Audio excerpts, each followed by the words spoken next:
ঘৰে ঘৰে গৈ ছাত্ৰ ছাত্ৰীক অভিনন্দন খৈৰাবাৰী ৰাভা ছাত্ৰ সন্থা।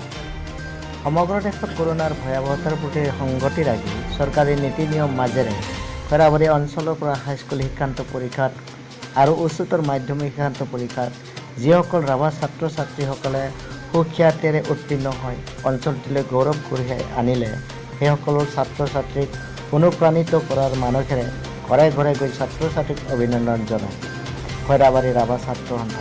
উক্ত অনুষ্ঠানত খৈৰাবাৰী ৰাভা ছাত্ৰ সন্থাৰ সভাপতি কনক ৰাভাই কয় যে প্ৰতি বছৰে আনুষ্ঠানিকভাৱে অভিনন্দন অনুষ্ঠান অনুষ্ঠিত কৰা হৈছিল যদিও এইবাৰ কৰোনাৰ মহামাৰীৰ কাৰণে কৰিব পৰা নগ'ল।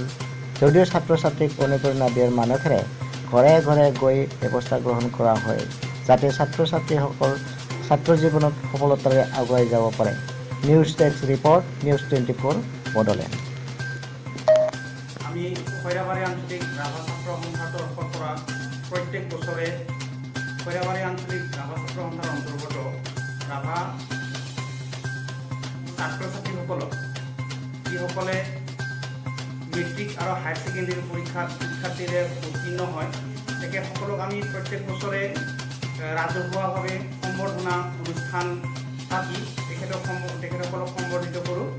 কিন্তু যিহেতু বৰ্তমান সময়ত সমগ্ৰ বিশ্বতে কৰোনা ভাইৰাছৰ সন্ত্ৰাসত আমাৰ যিকোনো সামাজিকৰ লগতে ব্যক্তিগত কামো স্থগিত ৰাখিব লগা হৈছে, তাত স্বত্বেও ছাত্ৰ ছাত্ৰীসকলক ভৱিষ্যতে আগুৱাই যোৱাৰ অনুপ্ৰেৰণা দিয়া হেতুকে আমি এইবেলি আজিৰ পৰা খৈৰাবাৰী আঞ্চলিক ৰাভা ছাত্ৰ সন্থাৰ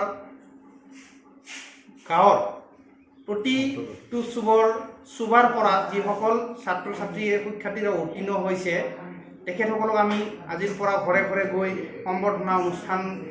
সম্বৰ্ধনা জ্ঞাপন কৰিছোঁ। আৰু তাৰ সেই উদ্দেশ্যে আজি প্ৰথম কাৰ্যসূচী আমি চাবুকধৰা গাঁৱত 6 গৰাকী পৰীক্ষাৰ্থীক আজি আমি সম্বৰ্ধনা জ্ঞাপন কৰোঁ। ইয়াৰ লগতে আমি পৰৱৰ্তী পৰ্যায়ত এনেধৰণে প্ৰত্যেকটো চুবাতে গৈ প্ৰত্যেক দিনে এনেকুৱা সৰু সুৰা কাৰ্যসূচী লৈ আমি উত্তীৰ্ণ ছাত্ৰ ছাত্ৰীসকলৰ ঘৰত প্ৰৱেশ কৰিম আৰু সম্বৰ্ধনা জ্ঞাপন কৰিম। যিহেতু আমি বিগত বছৰৰ দৰে এইবেলি ৰাজহুৱাভাৱে এই অনুষ্ঠানটো পাতিব নোৱাৰিলোঁ, তাৰ কাৰণে আমি এনেধৰণে ঘৰে ঘৰে গৈ এই ব্যৱস্থাটো খৈৰাবাৰী আঞ্চলিক ৰাভা ছাত্ৰ সন্থাৰ তৰফৰ পৰা ব্যৱস্থা গ্ৰহণ কৰিছোঁ।